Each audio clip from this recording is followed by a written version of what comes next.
All right, here we are ready to go again. We have a big job ahead of us, and that is getting ordinary consumers to be more aware and a greater understanding of blockchain and crypto.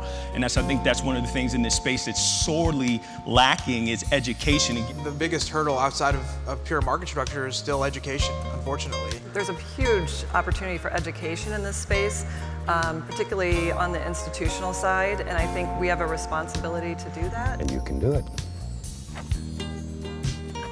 There is no big secret to it. All you need is a dream in your heart.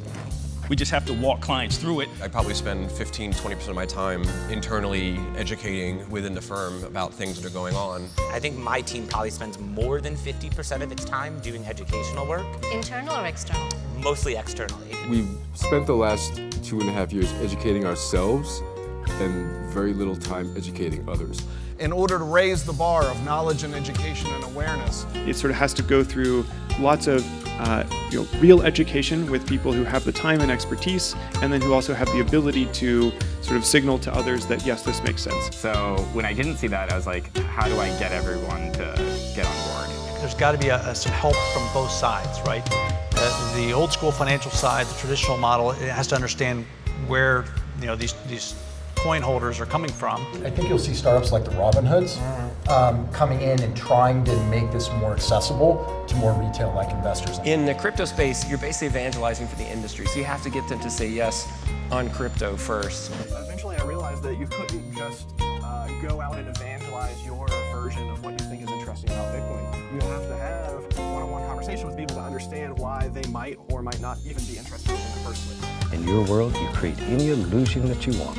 It just takes a inflection point for somebody to say, I'm going to put in the time to actually learn about this and understand why it's important. You can use analogies and other tools to educate people about what's going on. There's fantastic tools around digital currency education. However, there is a concern about the complexity of explaining it to people, right? So it's like people aren't necessarily going to trust it unless they really understand it. If you want to describe it in one word to a visitor from another planet, most of the people on our planet can't even describe it in one word, let alone one sentence, or even understand anything about Bitcoin. If I was an auto reporter writing about cars, the equivalent would be that in every auto story that I wrote, I would have to explain how the internal combustion engine works.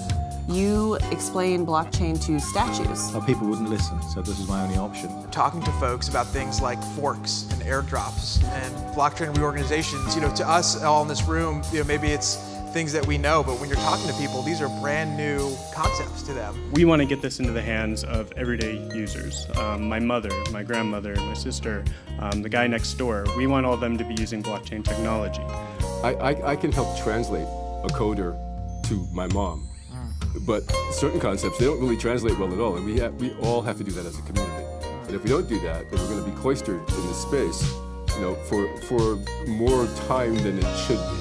Basically solving Bitcoin and cryptocurrency for the normal person. There's probably more than 1 million people in the world who hold crypto, maybe 10 million, at most 100 million. But for the remaining 7 or 8 billion people, how will they get into crypto? And I'm trying to condense it into things that people can understand, like the general public can digest. Talent is a pursued interest. In other words, anything that you're willing to practice, you can do. And this is no exception. But it's like driving the car. At first, it's a little difficult. You have to learn how to make your hands and your foot work together. Same thing, and that's what we're trying to teach you here, is the technique. Once you have the technique down, all you need is a dream in your heart and a desire to put it on canvas. Okay. It's much like Bruce Lee's quote about being water. Pour yourself in the teacup, become the teacup. Pour yourself in the tea kettle, become the tea kettle. Water can crash and flow, but be water. And for us to be flexible, nimble, intellectually agile, and how we think about moving forward in the industry, I think having that ability to be that malleable, so to speak, is really important right now. Absolutely have to have dark in order to have light. Gotta have dark. Gotta have opposites, dark and light and dark, continually in painting. If you have light on light, you have nothing. If you have dark on dark, you basically have nothing. It's like in life. You've got to have a little sadness once in a while so you know when the good times come. I'm waiting on the good times now.